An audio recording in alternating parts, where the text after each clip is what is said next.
Hello friends, வணக்கம். இன்னைக்கு நாம ராகி அடை பண்றது எப்படிங்கிறத பார்க்கலாம். உங்களுக்கு என்னோட வீடியோஸ் பிடிச்சிருந்ததுன்னா மறக்காம என்னோட சேனலுக்கு சப்ஸ்கிரைப் பண்ணுங்க. உங்க ஃப்ரெண்ட்ஸ் அண்ட் ஃபேமிலிஸ்க்கும் ஷேர் பண்ணுங்க. நன்றி. தேவையான பொருட்கள் 6 பேருக்கு 14 அடை செய்வதற்கு ராகி மாவு 3 கப், கொதிக்கும் நீர் 3 கப், வெங்காயம் 4, முருங்கைக்கீரை 2 கப் மற்றும் உப்பு. ராகி மாவு ஒரு பாத்திரத்தில் எடுத்துக்கங்க. இன்னொரு பாத்திரத்தில் கொஞ்சம் தண்ணியை கொதிக்க வைங்க. இந்த ராகி மாவு கொதிக்கிற தண்ணீர் போட்டு கலந்தால் தான் சரியாக கலக்க முடியும். இந்த பதத்தில் இருக்கணும். அது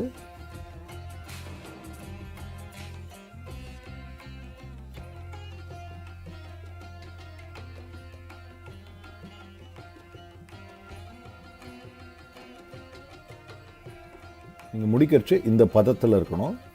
கூடவே வெங்காயம், முருங்கைக்கீரை நாம் நறுக்கி வச்சுக்கணும்.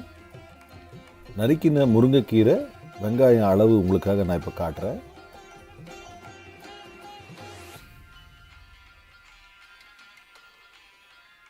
இப்போ வெங்காயத்தையும் முருங்கைக்கீரையும் அந்த ராகி மாவோடு சேர்த்து இதை நல்லா நம்ம பிசைஞ்சு விடணும்.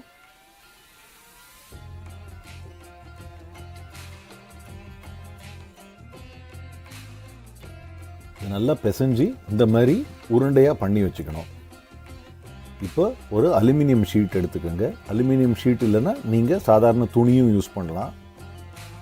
இந்த அலுமினியம் ஷீட் மேலே இப்போ கொஞ்சம் நல்லெண்ணெயை தடவிடுங்க. இப்போ நாம் ராகி உருண்டையை அடையாக தட்டி தோசைக்கல் மேலே போட போகிறோம்.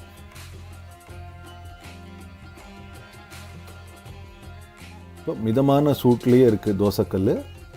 இப்போ கொஞ்சம் நீங்கள் எண்ணெயும் கொஞ்சம் சேர்த்துக்கங்க.